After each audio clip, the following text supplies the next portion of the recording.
भूर्भुवः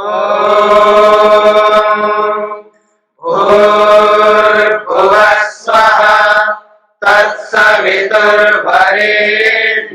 भर्गो देवस्य धीमहि धियो यो नः प्रचोदयात्।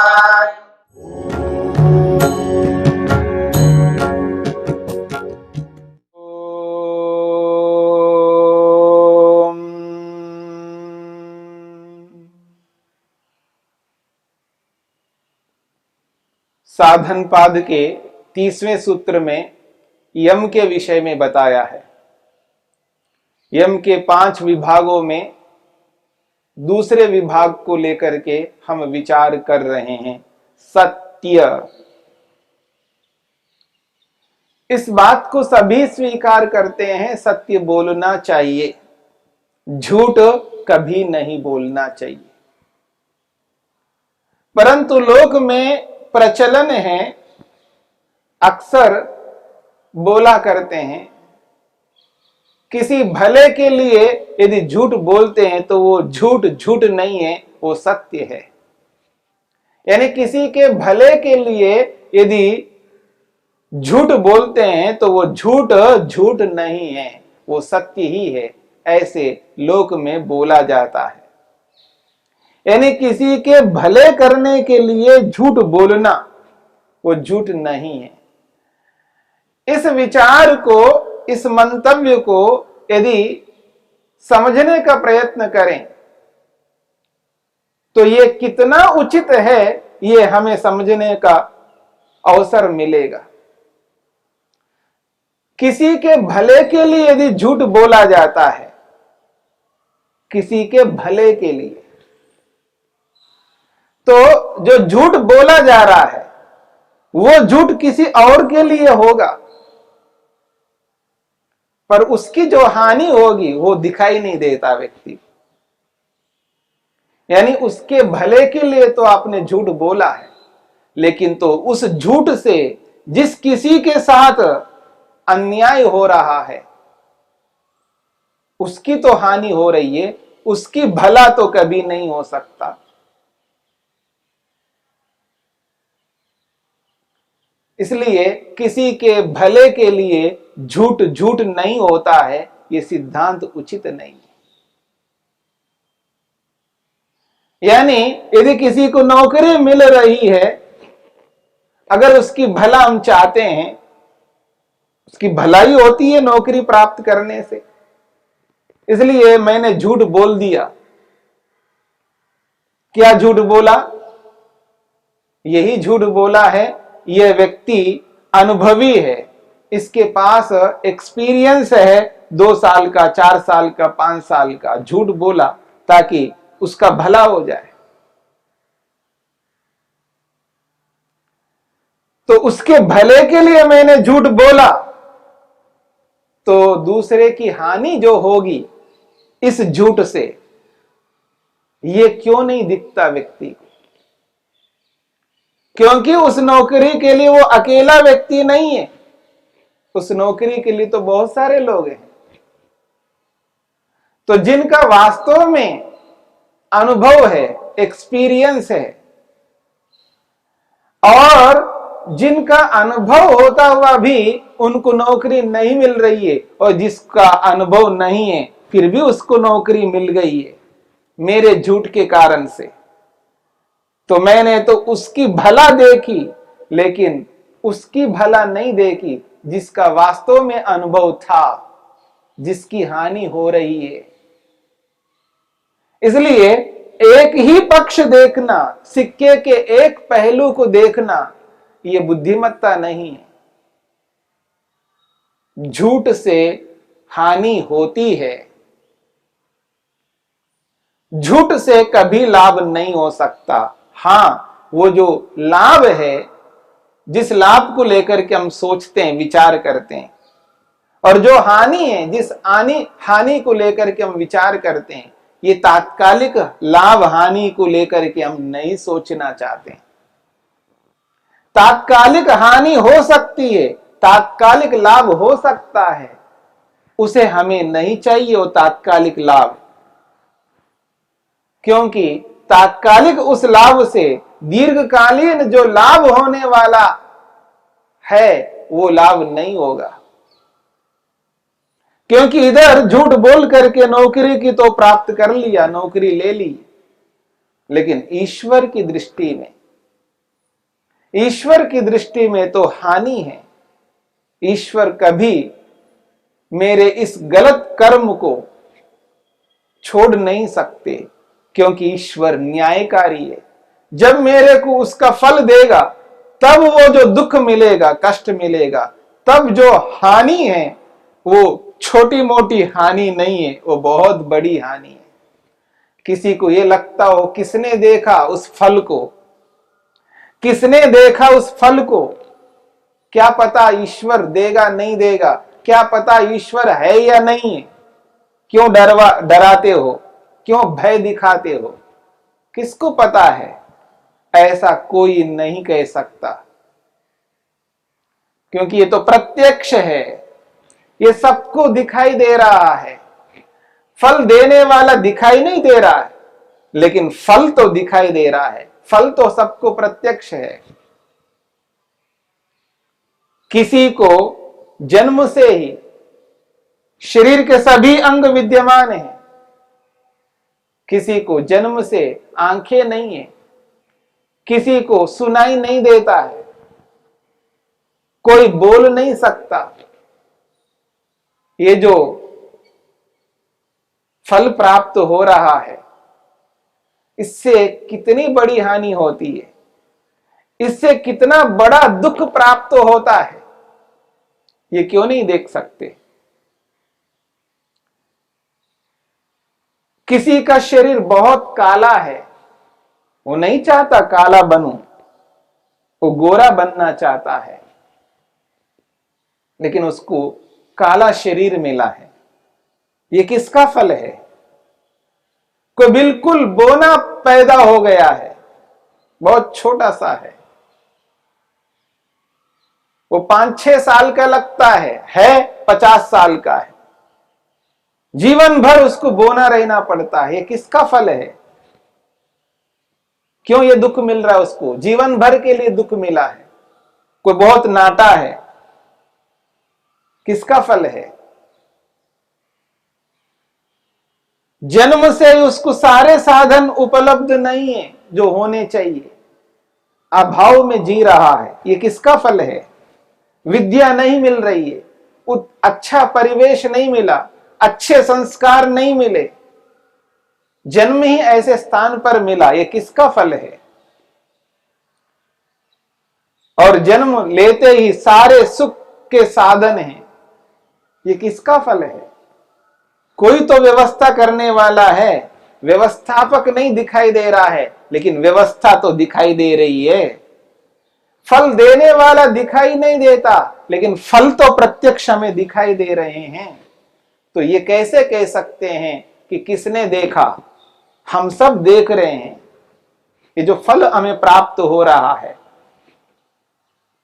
इसलिए हमारे कर्मों का फल हमें अवश्य मिलता है, और किए हुए कर्म कभी निष्फल नहीं हो सकते हैं।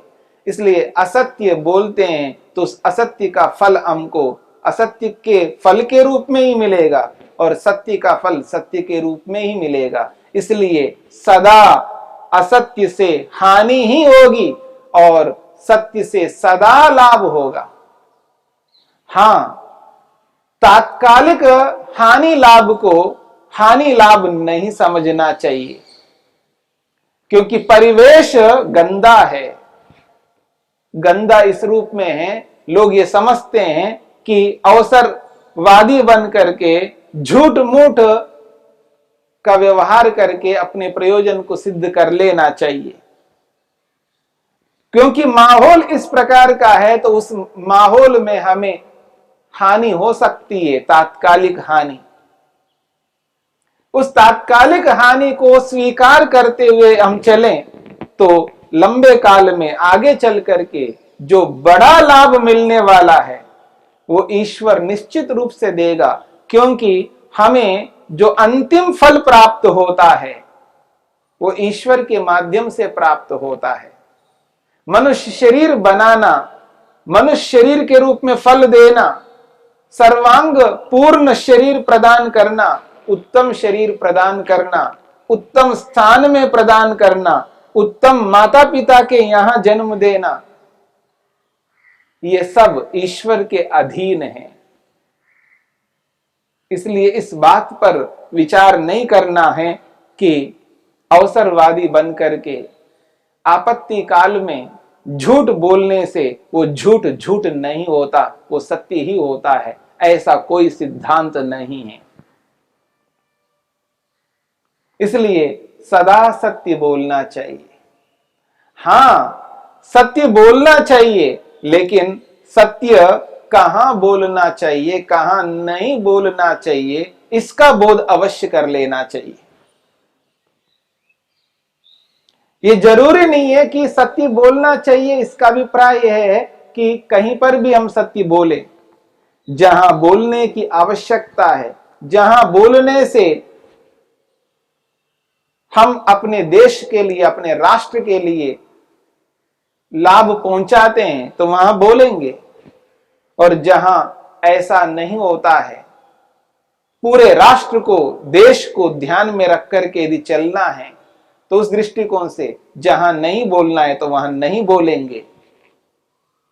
उदाहरण के लिए, देश की रक्षा करने वाले जितने भी जासूस हैं, जो गुप्तचर हैं,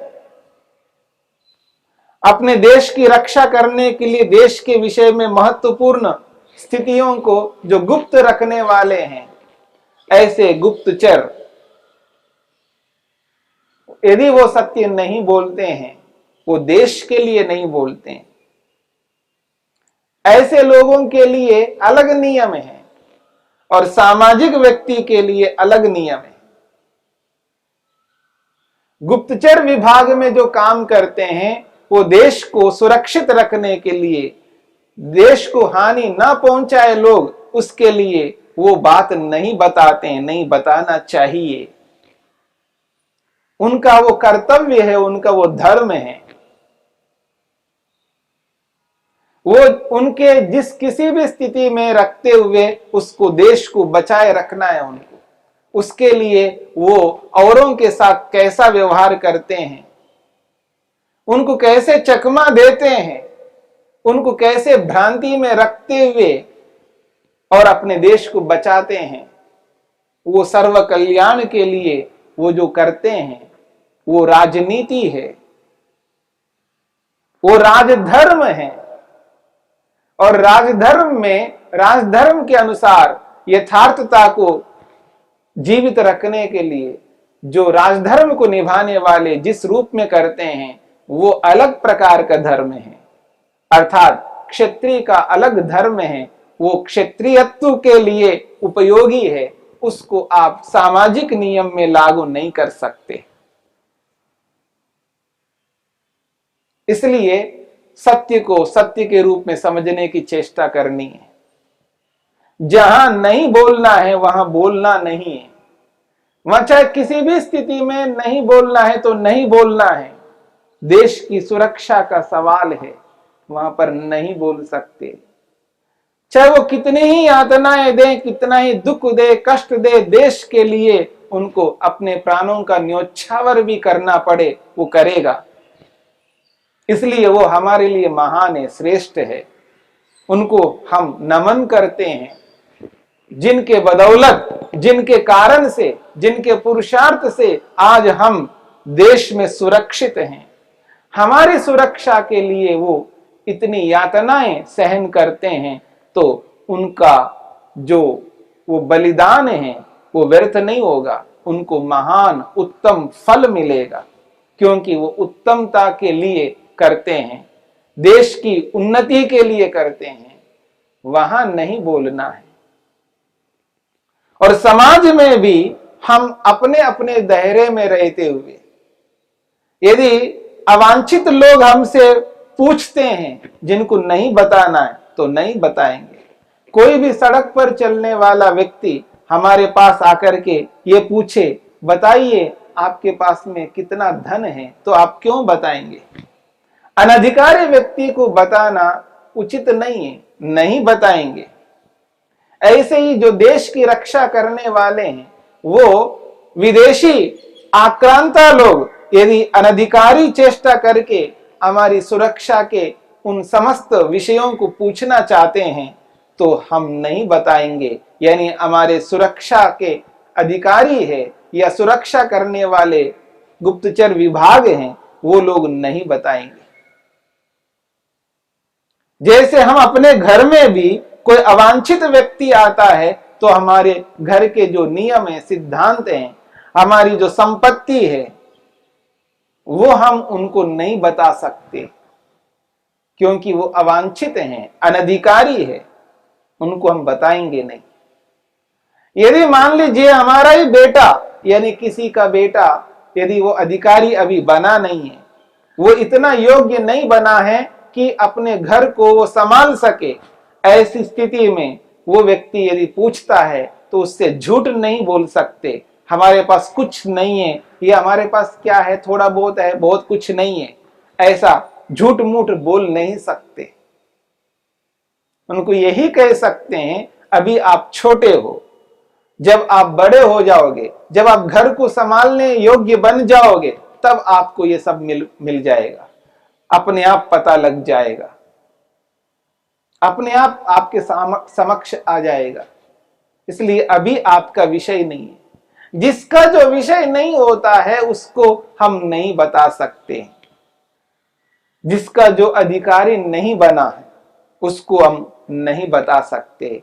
अनधिकारी व्यक्ति को कोई भी बात नहीं बताई जा सकती और अधिकारी व्यक्ति को सभी बातें बताई जा सकती है, क्योंकि अधिकारी व्यक्ति अधिकारों का पालन करता हुआ वो अनुपयोग नहीं करता, दुरुपयोग नहीं करता, अनुचित व्यवहार कभी नहीं करता।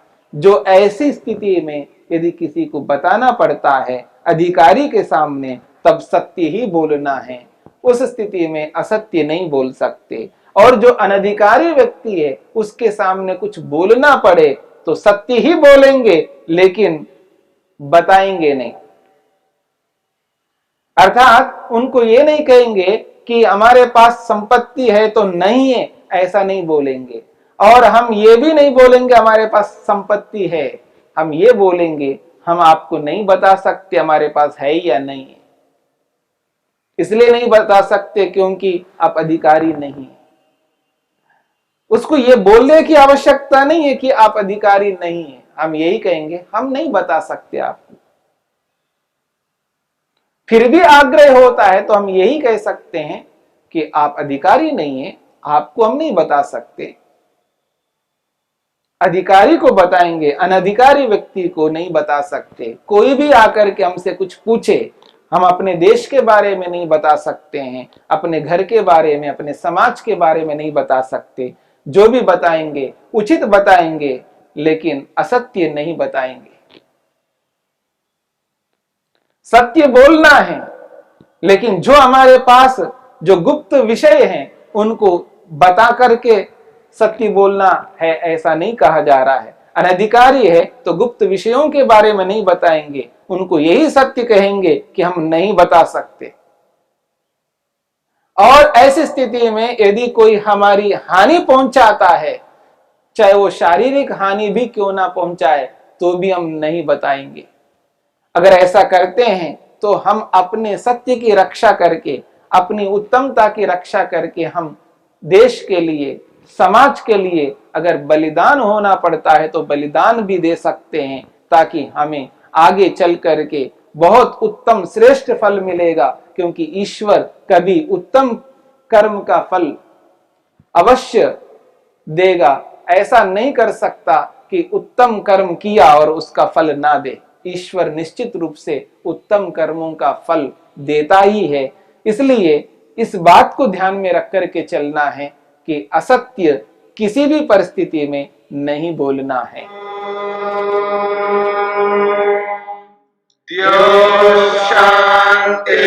शांतिरंतरिक्षं शांति पृथिवी शांतिरापः शांतिरोषधयः शांति वनस्पतयः शान्तिर्विश्वे देवा शान्तिर्ब्रह्म शान्ति सर्वं शान्ति शान्तिरेव शान्ति क्षमा शान्तिरेधि ॐ शान्ति शान्ति शान्तिः